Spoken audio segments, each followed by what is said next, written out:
த்ரிஷாவோட boy bestie யார் தெரியுமா? 2 பேருக்கும் செம்ம நெருக்கம்.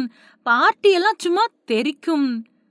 தமிழ் சினிமாவோட முன்னணி நடிகைகள்ல ஒருத்தரான த்ரிஷாவ சுத்தி கடந்த சில நாட்களாவே சர்ச்சைகள் வட்டமடிச்சுக்கிட்டு இருக்கு. திரைத்துறையில இருந்து வரக்கூடிய கருத்துக்களுக்கு இவங்களும் தன்னோட பதிலடிய குடுத்துட்டு வராங்க. அதே சமயம் விஜய் ரசிகர்களும், தொண்டர்களும் பேசுறதுக்கு ஆழமான மௌனத்தையே பதிலா குடுக்கறாங்க. இந்த நிலையில அவங்களோட பாய் பெஸ்டி பத்தின தகவல்களும், புகைப்படங்களும் சோஷியல் மீடியாவ ஆக்கிரமிச்சிருக்கு. மிஸ் சென்னை பட்டம் ஜெயிச்ச த்ரிஷாவ இயக்குனர் பிரியதர்ஷன் தன்னோட லேசா லேசா படத்துக்காக கமிட் பண்ணாரு. ஆனா அந்த படம் ரிலீஸ் ஆக லேட் ஆயிடுச்சு. இதுக்கு இடையில தான் மௌனம் பேசியதே படத்துல நடிச்சு முடிச்சாங்க. அதனால ரிலீஸ்ல பார்த்தா மௌனம் பேசியதே படம் தான் அவங்களுக்கு முதல் படம். அதுக்கு பின்னாடி தொடர்ந்து ஹிட் படங்கள்ல நடிச்சு தனக்கான மார்க்கெட்ட கோலிவுட்ல உயர்த்திக்கிட்டாங்க. கிட்டத்தட்ட எல்லா முன்னணி நடிகர்கள் கூடயும் அவங்க நடிச்சிட்டாங்க அப்படின்னு தான் சொல்லணும். கோலிவுட்ல எப்படியோ டோலிவுட்லயும் அப்படிதான். நடிகை த்ரிஷா முதல்ல வருண் மணியன் அப்படிங்கிறவர் கூட முதல்ல நிச்சயதார்த்தம் பண்ணிக்கிட்டாங்க. ஆனா கொஞ்சம் காரணங்களால அது கல்யாணம் வரைக்கும் போகல. அதுக்கு பின்னாடி சில காதல்கள் செஞ்சதாவும், அது சில காரணங்களால கைகூடாம போயிட்டதாவும் ஒரு தகவல் ஓடியதுண்டு.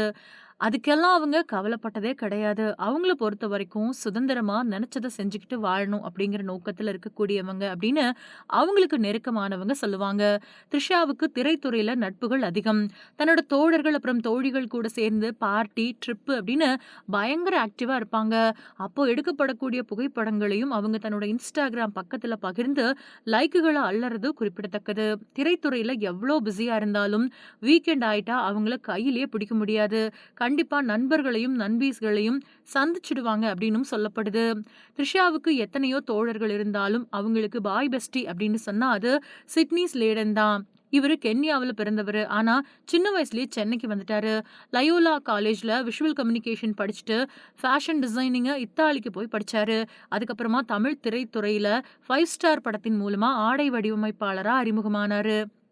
அத தொடர்ந்து சந்திரமுகி மாதிரியான படங்களுக்கு காஸ்டியூம் டிசைனிங் பண்ணியிருக்காரு. திரைப்படங்களுக்கு மட்டும் இல்லாம நடிகர், நடிகைகளுக்கு பெர்சனல் காஸ்டியூம் டிசைனராவும் இருக்காரு. நடிகை த்ரிஷாவுக்கும் இவர்தான் ஆடை வடிவமைப்பாளர். தன்னோட தோழிக்கு அப்படின்னா எப்பவுமே ஸ்பெஷல் டச் அந்த ட்ரெஸ்ல இருக்கும்படி சிட்னி பாத்துக்குவாரு. த்ரிஷா அழகான தோற்றத்துக்கு மட்டும் இல்லாம அழகான மனசுக்கும் சொந்தக்காரங்க அப்படின்னு புகழ்வாரு. த்ரிஷாவும் சில பேட்டிகள்லயும், மேடைகள்லயும் தவறாம சிட்னிய புகழ்ந்து பேசியிருப்பாங்க.